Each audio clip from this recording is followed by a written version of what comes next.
Hello, everyone. Hey there, folks. This is Avery, And this is Rita. and you're listening to I Don't Know Her, the podcast where we talk about women and some other folks. that you've probably never heard of. But you should have. And now you will. All right. Hello, Avery. Hi. It's nice to meet you. I'm Avery. Yes, we have a name. After months and months of trying out various A names, most of which I did not care for. There were a couple. I've been playing with Avery for a while, actually, but I have two really good friends who have books coming out soon, and both of them have main characters named Avery. So I felt real weird about it because, like, they are my Lambda literary friends, and that is where I sort of started my journey on my transition. And so it feels like I feel like this beautiful full circle thing, though. it is. Actually, both of them were like, it's so cool to know an Avery in real life now. That's cool. Yeah, I thought that was neat. I think it fits, too. Like, just finally saying it out loud. And it's really hard for me to explain, but it was almost like when I saw you for the first time after top surgery. It's like things just click. Yeah. And that person slowly reveals themselves. And it's been really beautiful. You know what I found interesting is that hardly anybody has stumbled. Yeah. It was like, wow, that said something. Yeah. And you know, I don't want to talk about my shit too long, but I just wanted to say that, like, I never liked Amanda as a name. I think I've even talked about it on the show that it was not a name I felt tied to. Yeah, it's probably in there. So I think it's in season 1 somewhere. Probably. I mean, it's just been like a thing I've always just not liked. And a name is so definitive. Mm-hmm. And I think that anybody at any point in their life, if they're like, I don't like the name I was given at birth, you can change that. But I guess I just never conceptualized that I could or would or whatever until there was a real reason for me to do so. Mm-hmm. And man, is that freeing. Yeah, I bet. I'm no longer like, I mean, obviously legally I am still, but like, I'm not tied to my birth name in any way except for through my middle name, which is pretty cool. Yeah. When do you think you'll legally change? Not until after July for sure. Mm-hmm. Because we're going to Belize. Oh, yeah. Yeah, you want to wait for that one. Yeah, and I don't want to have all my IDs be all fucked up. Like one ID says this and my passport says this, and you know. True. I didn't think about that. Yeah, so I don't know, and I think I need some time with the name before I decide like absolutely everything on the planet needs to change. Mm-hmm. But it is something I'm certainly considering, and one of the reasons I would do so is because Washington State offers an X on your birth certificate. Yeah. So that would be cool too. That would be cool. Well, take your time. Yeah. So what else did you want to talk about? You mentioned you had something you wanted to ask me. I did. So I recently went on a little mini vacation. Oh, yeah. Right before work's about to get real crazy. My boss had surgery and he's out, so we're all putting in a little bit more double time. I went and saw the Frida Kahlo and Diego Rivera exhibit. So incredible. I want to go so bad. Was crying, and it was literally, it was very emotional for me because I've always been an admirer of her art. I know she's kind of turned into like kind of a pop image for a lot of people. A lot of people don't know how messed up she was. She was not okay. Yeah, I think she died of a heroin overdose. She was not okay. If you watch the actual Frida movie with Salma Hayek, I think you do get some idea of how tortured she was. Yeah. Yeah. And I really admire that her story of, even though she went through all of these trials and stuff, she always really was who she wanted to be. Even if it was messy, even if it was difficult, even if, she messed up. And so it was really like a lot of her own personal photos were part of it. And just being able to get up close and like obviously photos she's probably held in her hands. There was pages out of her diary with her handwriting and stuff. It was just very intimate. And I was just like, oh, this is such a bucket list thing for me. And then I started thinking about actually writing a bucket list. I've never Oh, written one. And I do have another one that I've written a few things down. I want to go skydiving when I'm 40. okay. I want to jump out of a plane. I want to see what it feels like. Well, my sister-in-law used to do it all the time. So, Really? yeah. I want to do Abby's it. sister. I want to do it at least once. I've never been in a hot air balloon. Oh, I have. I want to go on a hot air balloon ride. Yeah, that was like a big thing when I was a kid. I did it multiple times. Never done it. And I can't remember for sure, but we used to have in our old neighborhood, there was like some amateur balloonists. And so occasionally during the summer, we would be sitting in our house and we would just see a hot air balloon in our backyard. And they would go? Well, and they would do free rides for everybody in the neighborhood. Oh, that's cool. So all the like little kids would come out and stuff. And I remember someone was staying with us and they happened to be doing it. I think it might have been Vibka, who was one of my German sister, basically. Okay. And she was here from Germany. And she had never gone up and she wanted to go. And I'm pretty sure they took her up. And I think maybe Abby went, but I can't remember because I don't think Abby's ever done it either. Never done it. Something I want to do. I've always wanted to go to Ireland. Yes, me too. Yeah. That's on my list. Ireland or Japan? Both. Yes. So I'm like starting to like write these things down, but I don't think I've ever asked you, do you have a bucket list? I think I have one in my brain. I haven't written it down, and that's a good point. I should probably start writing stuff down. You know that New Zealand's on mine. Yes, I do know that one. And that was supposed to be this year. That's the Belize trip we're doing was supposed to be New Zealand. And I'm very fucking pissed that I couldn't do it. And that's because of COVID. Like they are not lifting their restrictions still. Mm-hmm. And we needed to make a choice. And it's our 10-year wedding anniversary. And so we decided to do a beach vacation instead. But you have that goal. Yeah, I really still want to go. But it takes so much money. And because it takes 6 days to get there and back. Mm-hmm. So you have to be gone for like a month to make it worth it. Oof. Because it's a whole, like if you really want to travel around, you want to have at least 2 to 3 weeks in the country. Mm-hmm. And it takes a week to get there. Like it's to get there and back. Yeah. Yeah. You lose 3 days between here and there. And there's like, I always feel like people think that bucket list has to be like really big. Mm-hmm. Do you feel the same way? Or do you feel like little small things, like if people saw it and they're like, oh, that's not really a bucket list thing, but it's like important to you? Oh, I think you can make yours as big and small as you want. Mine I think mostly has to do with traveling. Mm-hmm. I want to go to England and Ireland and Hawaii. I've never been to Hawaii. I want to go to Alaska. Abby really would like to go to Alaska. I've never been to Alaska. And I've never even been to Vegas. I just want to at least go over the water. Never been over the water. Yeah, so we're going to Belize, which I'm really excited about because we're going to do a whole bunch of stuff there. We're going to stay inland at the beginning and then go towards the coast and the islands. Oh, you have a whole schedule. Yeah, we have me in charge. Is there a spreadsheet? Oh, there is. Oh, there are multiple spreadsheets. I love it. Yeah, there's a whole folder in the drive. Oh my gosh. And it's color coded. I love it. Yeah, it's planned.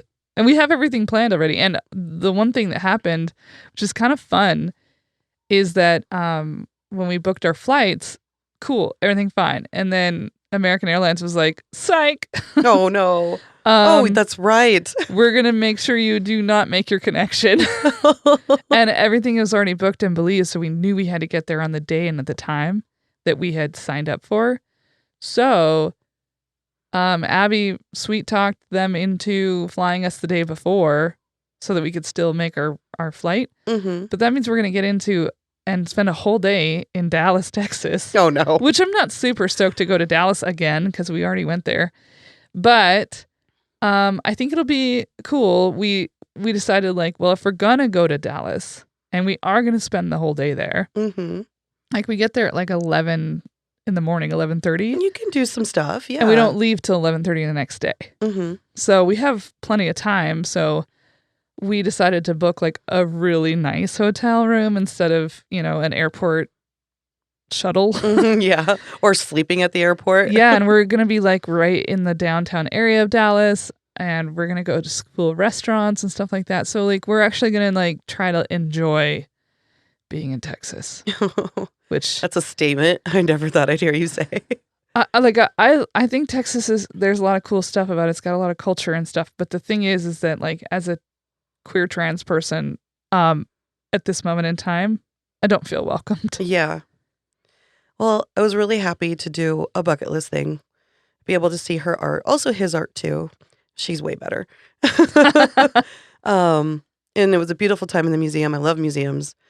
So I was just like, maybe like once a month, try to think of something for myself that I want to do.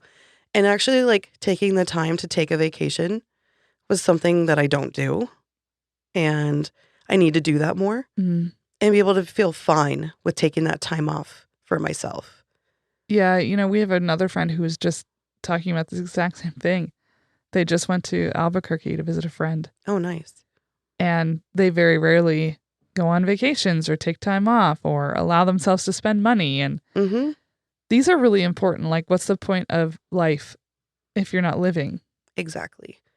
And so I'm happy to kind of like be a little freer in that aspect and thinking that way and being, it is okay to not be at work. Nobody lays on their deathbed and says, man, if I just had one more day at work. Yeah. And when you're like, hey, remember that time I went to work? Said no one ever.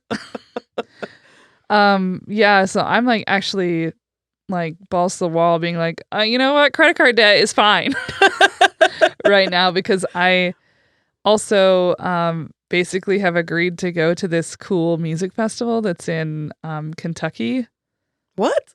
Yeah, I'm gonna do it. Awesome. I love that. And it's in September, so I'm gonna take my personal days so I can go do it. And then also my friends from Lambda who I have not seen since 2018. That's right. One of them already went ahead and booked a house in August, and we're going to have like a little mini writers retreat. Oof. That's going to be fantastic. Upstate New York, so I have to go to New York in August. I just have to. So I'm going to go to Belize in July. I'm going to go to New York in August. And I'm going to go to Kentucky in September. And I'm just going to have credit card debt until I can't see anymore, but that's fine. But you've got all those memories in your pocket. Yeah, I'm looking forward to it. Yeah. Because, again, like also on your deathbed, you're not like, man, I really wish I'd always had my credit card paid off. Who the fuck's going to say that? Like, what I've learned over the course of the last decade for sure is that it's going to get paid off. And then it's going to be low for a while. And then I'm going to have some debt again. And then it's going to get paid off. And you know what I mean? I'm never regretting that I spent money on the thing I wanted to do or the thing I wanted to buy. Or the treat that you always thought I don't deserve or there's more important things or blah, blah, blah. You can do your important things and take care of yourself at the same time. And cross all your fingers and toes for me that my student loan debt gets forgiven. Because that's the next thing, hopefully. Oh, yeah. They haven't answered my thing, and they said the average wait time was 2 months, and it's been 5. Oof. Yeah. Okay. Fingers crossed. Yeah, everybody else, I'm like seeing people on Twitter who are like, oh my God, my student loan debt got forgiven. Holy shit. And I'm like, me next. Me? Is it me next? I got the golden ticket. Please, me next. So, are you ready for your person? I am ready. I'm excited because you said you were really looking forward to it. I am. Have you ever heard of Jovita Idar? Spell the last name? Idar. I knew it was IDAR. So I feel like there's something in the recesses of the brain, but I couldn't tell you who they are. So I'm excited. Who is she? She's an activist, writer, and a journalist. Okay. So Jovita was born on September 7th, 1885. Okay, a while ago. We go into the way, way back. She was born in Laredo, Texas. It's funny, we were just talking about, Texas. Do you want to say Tejas? Teja. It's a city that's right against the Mexican border. Yes. Her parents were Jovita, obviously she was named after her mom, and Nicasio Idar, which is a beautiful name. Yeah. She was the second out of 8 children. She was a very, very spirited child, very adventurous. She loved to write. She wrote a lot of poetry as a young teenager. She actually won a few awards at school. And she was able to, like, you know how you win the award and they make you get up and recite it? Yeah, read your poem. But she was actually very excited to get up and, like, entertain people with her writing. To ease into this one a little bit, I'm going to set, like, a little bit of a scene of what's been going on at the time that she was born. So Texas had been a state for about 40 years at this moment. And I'm pretty sure you're aware of the U.S.-Mexican War. Yes. And so for people who don't know, it had been in the 1840s. And when Mexico lost, they had to surrender about half of their sovereign territory. And that includes Texas, New Mexico, Arizona, California, parts of Colorado, and even parts of Wyoming. They went that far up. I didn't know the Wyoming part. I didn't know the Wyoming part either. I was actually kind of shocked that the territory went so far up. The U.S. border formed around the population of Mexicans that created the new Mexican generation, which I'm part of, which is the Mexican Americans. As the borders went up, many Mexican people, they had jobs, they had land, they were being forced out and discriminated against, obviously with people coming from the other side of the country and starting to move onto their land, taking their homes, things like that, pretty fucked up. Pretty standard for America, though. Oh, yeah. It's mine now. Yeah. This is mine. You can leave. Well, many Mexican peoples began to speak out and push back against the discrimination, but the U.S. government began to push back on them super hard. Jovita's father was one of those people who was very vocal about the discrimination and abuse of the Mexican people. He was an activist, and he worked as an editor and a publisher for a local Spanish newspaper called La Crónica, which is basically The Chronicle. Yeah. He wrote and published pieces that openly spoke out against the laws enforcing racial segregation and limiting the rights of Mexican Americans in southern Texas, which was very risky because you're openly talking out about the government who can basically come knock on your door and take your shit. And you will be disappeared. Yeah. Yeah. Especially around these times. These laws that were being enforced, they were being called Juan Crow laws. Oh, I've never heard that term. Me neither. Yeah. Maybe I'm just dumb. I feel like I've never heard that. I've never heard it either. But it makes sense. Yeah, I mean, it's basically parallel to. Yeah. There would be signs like on that would say, no Negroes, no Mexicans, no dogs. Oh, yeah. They did the same thing. It's like, no Jews, no dogs. Mm-hmm. I mean, they're just taking a little sheet out of the hatred playbook. Absolutely. And this would be like outside of restaurants, stores. Law enforcement officers, frequently they would go in and like intimidate and physically abuse Mexican American people. They would just harass them. A lot of physical violence happened. A lot of bodies would be found, people taken, murdered. A lot of the schools, like they would segregate the schools and then they would purposely underfund the schools with the Mexican people in it. Yeah, this is very Jim Crow. Yes. Even speaking Spanish in public was discouraged because if you were speaking Spanish to each other, you could possibly just be like, oh, you were causing a problem and get arrested or get beaten. Jovita's parents were very well educated. She was upper middle class. Her whole family was. And I think we've seen that in other stories before where, the access to money obviously is a better chance of access to education, which she luckily did have access to a really good education. And her parents were pretty progressive. They believed that all of their kids, daughters and sons, all deserved an education. So she was able to go to school. She went to a Methodist school, which I'm not quite sure like what Methodism is. It's just a form of Protestantism. I don't even know what that is. So here's Catholicism. Okay. And then I know all of the other branches of Christianity fall under Protestantism. Okay. Wow. Okay.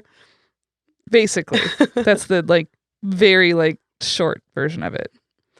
When she graduated, she received a teaching certificate from Laredo Seminary. She wanted to, she loved that she had access to an education. So she wanted to give back being able to teach.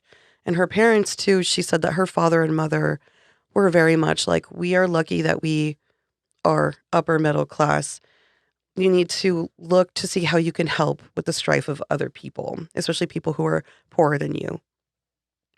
So she went to teach at, this is going to be hard for me to say, Los Ojuelos, which is a town in southeast Texas.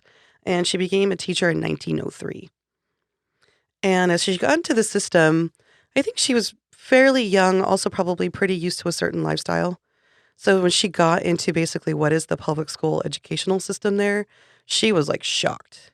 So she was in a public school? Yes. Because it sounds like her own education was private schools. Yes. And so now she's going down and teaching, and she's like, the hell is this? Yeah. Which I'm pretty sure you've probably had familiar with the difference between even within the public school systems, the schools that are in obviously wealthier districts versus not so wealthy districts. Like, one of the things I like about Spokane public schools is that you have wealthy and not so wealthy neighborhoods, but the way that the funding works is that every school gets the same amount because they're pulling from the same tax base. Oh, I didn't know that. Whereas in the valley, there are 3 different school districts. Oh. So you have East Valley, West Valley, and Central Valley. I didn't know that. And so the Central Valley School District includes Liberty Lake. Oh, okay. So they get a hell of a lot more money than either West Valley or East Valley does. Liberty Lake is where a lot of money is, right? Yeah. A lot of business. And then like even in West Valley they have the I can't remember what it's called, but it's up above Northwood. It's those like hills that overlook like Millwood. Ooh. And they have really huge houses and stuff up there. And my little district doesn't have that. The little district that could. Yeah, I mean, like, we have middle class neighborhoods, but for the most part, our schools are filled with students who come from multifamily housing, trailer parks, small farmhouses. Just that's the majority of my kids. And our schools, as you might imagine, look fundamentally different from Central Valley schools. I can imagine. So I can imagine that would be quite a wake-up call for her. Yeah, and I think, too, her being like, this is just me, in my opinion. She's young, she's motivated, and she comes into a reality that is not, into someone else's reality. And she's like, oh, crap. Yeah, something that she hasn't even lived. Yes. So she gets to the school, and it's super run down. There's like a devastating lack of supplies, books, pencils, paper.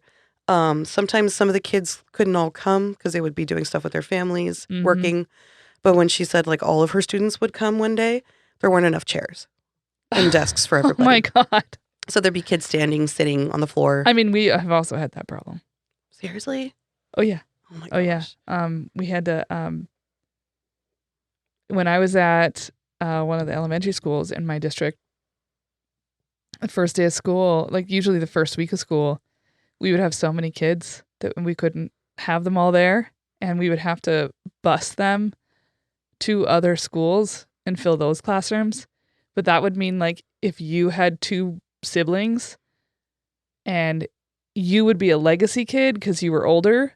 Okay. So if you had 2 younger siblings, one of the other kids, maybe potentially your youngest sibling, wouldn't be like first on the priority list or whatever, and they might go to a different school. Oh, geez. So that's really hard for parents, obviously, to have their kids separated between different schools. But we would have to have that happen because we would literally, the first few days of school, there'd be so many kids, we would just have them standing. They'd have to rotate desks. Oh my gosh. Well, that's what she's going through. At a time when there's like, it's 19 something. Yes. Early 1900s. Yeah. And I saw like pictures of the school, and it's like, or the schools in that time, especially, no funding, dirt floors, things like that. Oh my God. Yeah. Not good. She also, when she started teaching her curriculum that she was given, it was all white people's history, which is still actually a very big problem. And a lot of the way that the history was written was a lot of like the Mexicans are the bad guys. Yeah. And so these kids are just basically being taught that you're the bad guy. You're the problem. Mm-hmm. You're the one that we won over. Our victory is your, loss. Mm-hmm. She said, if in the American school our children attend, they are taught the biography of Washington and not the one of Hidalgo. And instead of the glorious deeds of Juarez, they are referred to the exploits of Lincoln. As much as these are noble and just, that child will not know the glories of his nation. He will not love her, and he might even see his parents as countrymen with indifference. Yeah. It's basically, it's a loss of culture. Yeah, and it's what she's saying is it's going beyond the loss and into like breeding negativity and antagonism towards your own identity. Mm-hmm. And what an internal struggle that causes, starting as a child. Yes. Yeah, that sort of crisis, that anxiety of identity. I saw a lot of that in my hometown because there were poorer areas. There were more areas with like more money. And there were a lot of Latino kids that would just want to hang out with the white kids. Mm. And they were like, well, I don't hang out with those kinds of Mexicans because I'm this kind of Mexican. Mm. And it's that. I always thought it was a very self-loathing attitude. Yeah, but it's also understandable. Like when the world is consistently telling you that white supremacy is in fact superior, Mm-hmm. right? And that your identity is not, then you're being pushed inwardly and outwardly to assimilate. Mm-hmm. And the reality is that none of that's true, like factually true. And then obviously it feels emotionally true. But also it's never going to get you anywhere because it's just going to make you hate yourself. Mm-hmm. Or I go back to thinking about this. I go back to this memory of being a kid and it was summertime. And, I went to private school. We all dressed the same. Everybody showed up, their hair all wet, brushed back. When you're a kid, you don't put anything in it. And we all just looked the same, I felt like we were all the same. And I went to school with primarily a lot of Mexicans. And I remember it was summertime and I went to go to the store to pick something up with my mom or something like that. And I saw a girl that I went to school with and she was with her whole family and they had just come back from the fields. And so they had like their work truck and the way that they were dressed and, they had done a full day's work. They were all red. They'd been in the sun. Yeah, like hot and sweaty. None of the kids had any shoes on. And so I went and like said hi to her and stuff. And the pavement was hot. And I was like, why don't you guys have any shoes on? She's like, we don't have any. And I was like, what? Like I was so young and so confused. Yeah, no kidding. 'Cause I I would be thought- like, what? Yeah, I didn't understand. I was like, why don't you have shoes? Like, and then it comes back to me because I feel bad for saying that. Well, Yeah. you didn't know better. I didn't know any better. I was a little kid. Yeah. But that memory sticks in my head of like, you think everybody's the same until society tells you that you're not. And shows you. Yes. Yeah. So she's teaching for a little while and a story breaks that her dad writes an article about. It was the lynching of a 14-year-old Mexican boy. Yeah. Ugh. She internally, that stuck with her pretty big because she's teaching children, obviously 14, still a child. Mm-hmm. She decided she needed to make a choice. So she left teaching. She dedicated herself 100% to journalism and activism. Oh, interesting. Yeah, she was like, I need to draw attention more to what's going on with these people's lives. And she felt she would do better writing about it. Violence towards Mexican people were, like I said, it was pretty bad. I'm not going to go into too much detail because it's pretty awful. Like I said, a lot of murder. Gross. A lot of the people who were murdered were placed in certain areas to either push other Mexican people further off their land or completely off. You mean like displayed? Yes. Okay. And to scare them off from voting. Okay. So Jovita thought if she concentrated her efforts on journalism, she'd have a better chance of helping her community. So she began to write really heated pieces about racism, poverty, also openly criticizing and speaking out against political policies and even certain politicians by name. Oh, wow. Which That's dangerous. Yeah, putting a target on her back. Yeah. She ended up first beginning to write under a pseudonym. So to protect herself, obviously, from retaliation. Two of the names that she used was Asteia, which is the Greek goddess of justice. And then the other one was Ave Negra, which means blackbird. After the boys' lynching, Jovita, her family, and other activists decided to organize a conference. And this happened in 1911. It lasted several days. This kickstarted the first ever Mexican-American civil rights meeting. Mm. And I think, it lasted, I think they said 7 days, 7 or 8 days. So it was like when we had the Constitutional Convention. Yes. Yeah. It was called the El Primer Congreso Mexicanista de Texas. And it called on leaders, all mainly from the states and territories that had been added after the U.S. and Mexican War. And Jovita actually became a president of an offshoot of that. It was an all-female group called the League of Mexican Women. And it was focusing on women's suffrage, quality education for children as well. So during this time, the right to vote had been given to women in California. And so she started writing pieces directly to the women of California, compelling them to please take action. You now have the right, so get out and take advantage of that vote. She wrote articles, too, to like the women of Texas saying, hey, they did it over here. Let's push for it to be done over here. Mm-hmm. And so it's like she's writing, I was assuming if she's writing pieces that are hitting women in California, their paper had to have some reach. Yeah. I mean, is she writing for a Mexican-American paper? Yes, she is. It's called, it's the one that her dad is the editor of. Oh, the Chronicle? The Chronicle. So yeah, it probably is being distributed amongst at least Mexican-American communities across the West. And it was an all Spanish language newspaper as well. She called on women to establish themselves in the workforce, also be part of the women's liberation movement. She wrote one article that was just like, hey, ladies, basically is what it said. Hey, ladies, come on board. Mm-hmm. She wrote, educate a woman and you'll educate a family. And education overall makes for a better society. True. So do you know what else was happening around 1910, 1911? 1910, 1911. No. The beginning of the Mexican Revolution. Oh. The 10-year war. Oh, yeah. I was trying to think. I was like, well, it was too early for World War I. It's too early for the Great Depression. Is that the Dust Bowl?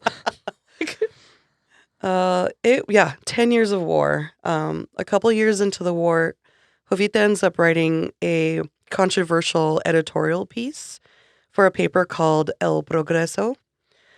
She openly criticized U.S. intervention in the war. The Texas governor read her article. Was pissed. Talk to me a little. I don't think I know really very much other than I know that it happened. But like, what were the sides, I guess, in the Mexican War, like the Civil War? And then also, what was the influence? Like, what were the United States government doing? Like, what part did they play? From what I know from the Mexican Revolution, there was, I don't know if a lot of people know, in Mexico, there's a lot of families, like a lot of dons. And so I see what these you're are saying. people that own the agave fields. These are people that own horses, that had the grand estates where they had oil, they had land and money and power. And these people abused their workers. So obviously the average day Joe. And so the revolution was a fight between people who were sick of the power and it being abused. And so revolutionaries, just normal everyday people fighting against this oppression. I see. And fighting against the president of Mexico. Because he also was just like letting them do this and letting them do that because they would give him money and it was just corrupt. I mean, what usually happens within government. So the U.S. intervention was to fight against the revolutionaries. I see. Yes, because they would also profit from being in bed with those richer families, the Mexican government, and then it would be like a tit for tat kind of thing. Yeah. It's interesting though that they would even want United States intervention when they just not that long before lost that war and lost all that territory. Yeah. I think money is the loudest thing. Yeah, probably. So the Texas governor gets wind of her article. He ends up, the Texas Rangers had formed at that time. So he sends, and basically they weren't kind of the Texas Rangers we know now. Walker, Texas Ranger. I know, that's immediately what I thought of. I was like, Chuck Norris, action jeans. They were basically like hired guns. Definitely like heard it described as a shoot first, ask questions later kind of group. And the Texas governor sent these guys to go destroy the headquarters of the newspaper. Oh my God. Yeah. So when they get That's there. so illegal. Yes, it is. So when they get there, they try to go inside, but Jovita just stands in the front doorway and she like holds on to it. And she's like, "You're not going in." She says, "I know my First Amendment right to free speech. If you come here, it is against the law." Yeah, it is. Yeah. And they argued with her for a while, but she would move. But they didn't want to like touch her because she was like, it was causing a scene. Yeah, and she's probably relatively well known. And so Yes. if she disappeared or whatever, everybody Yes. would know what happened. And also, like, it was described like the Texas Rangers were really shocked that she was so like well-spoken and educated and she knew her rights. Oh my God, my eyes rolled so hard. Because they didn't know how to like argue with her. Because they were like, well, fuck, she knows the law. Yeah. Shocking. Somebody can Shocking. read. So then they eventually left, but they came back early the next morning when nobody was there. They broke in and they destroyed everything. Fuck Yeah. them. They destroyed the Jesus. press. They destroyed the entire office. Which is, again, so illegal. And this was obviously very devastating, infuriating for her. And as the war is like quickly spreading kind of back and forth across the border, her group and her family at the La Cronica decided to put their writing on hold. But she was going to do something. So Jovita decides to join a nursing unit called La Cruz Blanca. And there she would spend the next few years taking care of wounded fighters for the revolutionary side. So she became a war zone nurse. Did she have any training? I'm sorry, but this seems wild. She did go through training. Okay. So this unit was founded by one of her best friends. Her best friend's name was Leonore, and her best friend was a nurse. So I'm imagining they went, because they had a whole crew of women that ended up getting training and then going into the field. She said that what she saw at the time was horrendous. Just obviously, it's wartime. People come in and they're just absolutely shot to pieces. She said that with her time with the White Cross, she never really came back the same person. You would not. I mean, how could you? She said the fate and the duties of her life had transformed. She came back after her service. She jumped right back into journalism. She started writing for multiple publications this time, not just one. These were all Spanish language publications as well. In 1916, she took it a step further and she opened up her own publication. Oh. Yeah. And it was called Evolucion, which I love. She bought a hand press, newspaper press for $1,000. So I bet that was so expensive. Lucas, what would $1,000 mean today in 1916? $1,000 in 1916 is the equivalent of $25,766 in today's dollars. So here she was like super excited. She could print a 7-column newspaper. But I mean, those are the kind where you put like little squares. Oh, yeah. Oh, yeah. Oh, I used to work at a newspaper. Oh, yeah, that's right. Yeah. I forgot. Did you guys do that? Yeah. That's insane. I mean, so we were a little more advanced. We would type them up on a computer and then we'd print them. And then the actual editor had to cut them out and paste them so that they would fit onto the page before it would go through the press. Oh, my goodness. Now you can just do the whole thing on a computer screen, but Yeah. back then you had to do both. Would you imagine if you were like putting those little squares in and like one word was spelled wrong? You're like, shit. Yeah, I do remember that. It sucked. Well, she ran this, it was a successful publication too. She ran it for 5 years. And as she wrote about the political and social troubles that Mexican people who were closer to the border were dealing with, Jovita felt compelled to help in some way.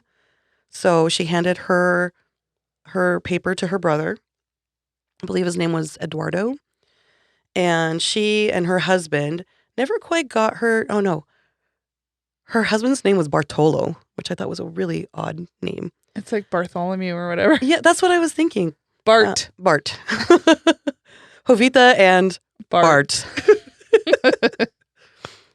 She hands over the newspaper to her brother. She got married around this time, too.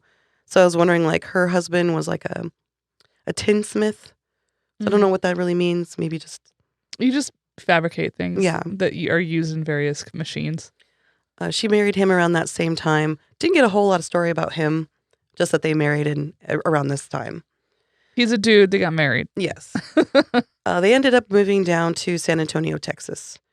And there's a couple, as a couple, they established like a local Democratic club and got like-minded people together.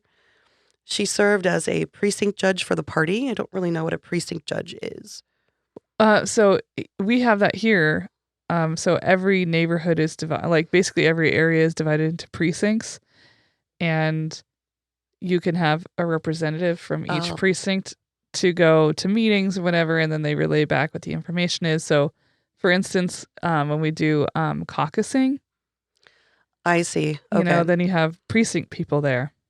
I got it. Anyway, I have not ever volunteered to be a precinct person, so that's my extent of my knowledge. Seems like it'd be a pretty big job. It's definitely, if you're representing a group of people. It's definitely important, particularly at a time like that when you're trying to make real change.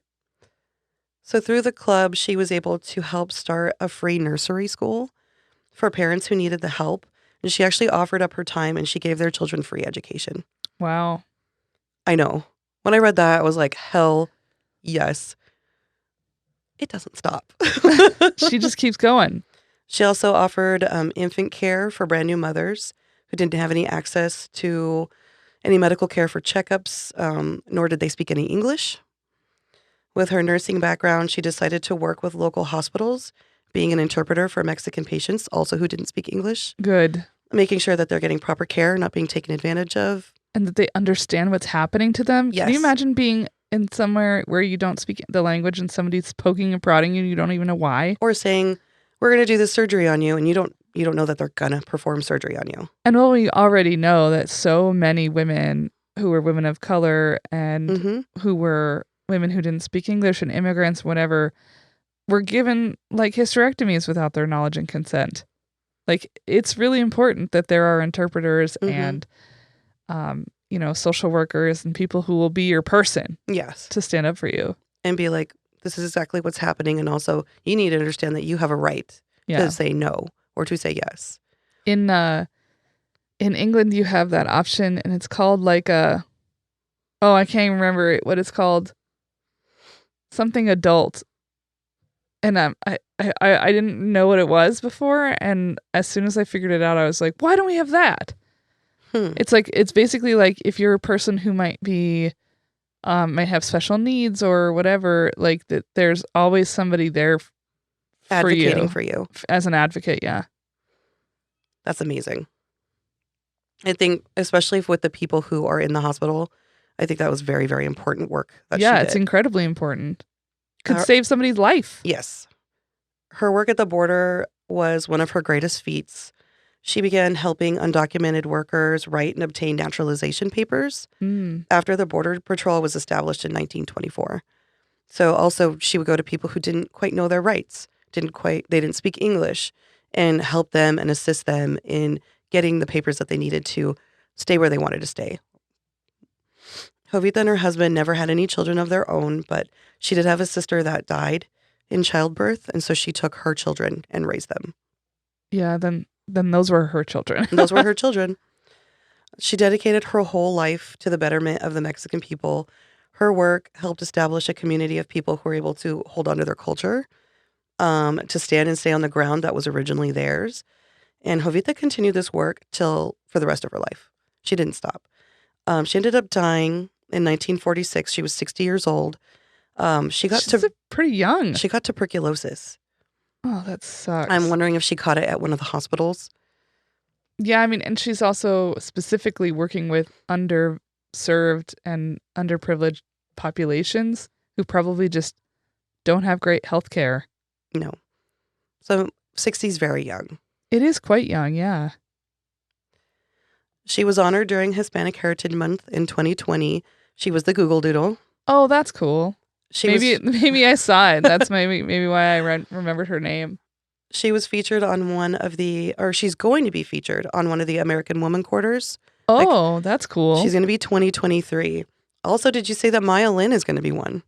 I did see that. She's like later this year? I think so. Yeah, I saw that. Because I was looking up who the quarters were going to be. And I was like, hey. If you don't remember who Maya Lin is, you need to go back and listen to the episode about her. She was the architect who created the Vietnam War Memorial, and the way that came about and how she was treated, and then the career she went on to have afterwards are all fascinating. And also, another Edmonia Lewis is also one. Really? No, wait, never mind. That was a postal stamp. Well, the Asian lady who was the actress. Oh, yeah. I remember that. I saw that too. What is her name? I just had it in my head, and then as soon as I thought of Edmonia Lewis, it went right out. Beautiful, elegant woman. Anna May Wong. Yes, Anna May Wong's going to be one. Yes, I saw that as well. Well, she's going to be, Jovita's going to be in 2023. Cool. Gabriela Gonzalez wrote a book about her, which I pulled a lot of information from. It's called Redeeming La Raza, which is La Raza is like your group of people. Transborder, this word is so hard for me. Modernity? Modernity, is that what it is? Yeah. Okay, I couldn't say it. It's okay. Race, respectability, and rights. Sorry, Gabriella. She was also a subject for an Overlooked for the New York Times, and it was written by Jennifer Medina.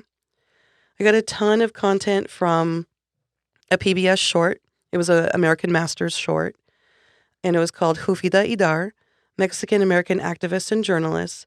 There's a really great interview with Gabriela Gonzalez in it, talking about Jovita and like a lot of information from her book. And it also has an interview with the award-winning journalist Maria Hinojosa, which I'm pretty sure you know who she is. I don't think I do. She's the anchor for NPR's Latino USA. I've probably heard her voice then. Oh, yeah. She was like the first Latina to work for NPR, and she was hired in 1984. Oh, wow. Okay. Yeah. So, and it's really cool to see kind of like Jovita as a journalist and then like hear from another journalist, like the influence. Impact. Yes. So Jovita's being a journalist in her day was quite an extraordinary thing, because watching that PBS short, as of 2020, when that short was made, Latinas in journalism hover around 2%. Holy shit. In the United States? Mm-hmm. Oh my God. About 4% are in radio. And on TV, they only hover around 8%. So the majority of the 2% are print journalists? Yes. Okay. And so I was really shocked by that. I thought it has to be more by now. I didn't look to see what it is as of 2022. Yeah, 2 years later. I mean, I think what's kind of unfortunate is that journalism itself is a shrinking profession at the moment, and a very undervalued one. It's extremely important. Well, Maria Hinojosa was saying, it's not that we're not there. She's like, we just don't get the job to be upfront. We don't get to be the one that's featured. We don't get to be the one on the screen. So she's saying it's very important to still do the work. But yeah, there needs to be more representation. Absolutely. I absolutely loved this lady and everything she did. I was so excited to just read about her and the pictures of her. She just looks like a fucking badass. And I was just really inspired because you know me, I come from a social justice background. And so I'm just like, get it?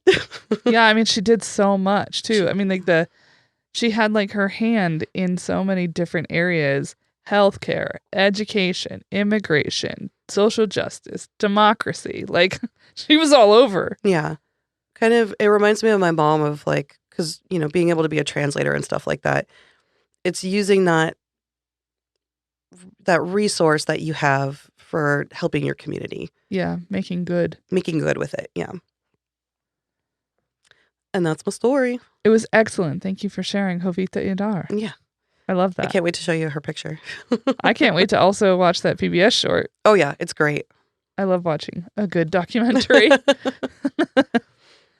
Well, thank you for sharing that, Rita. You're welcome. I was happy to share it. And thank you also to Lucas for our lovely editing work. And also thank you to Jennifer Finch for our raging theme music. And thank you, listeners, for sticking with us. Don't forget that we have a Patreon and we have some great interviews up on there. We dropped one last week for you to listen to so you can get a little idea of that. The next one that's coming out is about autism, and it is really, really good. Unfortunately, Rita couldn't be there for that one because she got scheduled for work at a time that she initially wasn't supposed to work. Yep. So it's just me and a fellow podcaster who got diagnosed as autistic just a few weeks before her 45th birthday. So Interesting. yeah, and it's like a pretty like rare thing that happens because we just aren't good at it. Mhm. We're not good at, as a society, understanding what autism looks like in adulthood. So we had a fascinating conversation about that and about how to get diagnosed, what kind of resources are out there, and how new the autism social justice community kind of is. It was basically created around social media. So Interesting. it's just a fascinating interview, and that's going to be on our Patreon in the month of April. It'll be at the end of this month, and the end April. of month of April. I was like, what month is it? I know, I did too. I was like, what are we in? So thank you all. Make sure you go on Patreon and subscribe and listen to our interviews. Until next time, folks. Goodbye.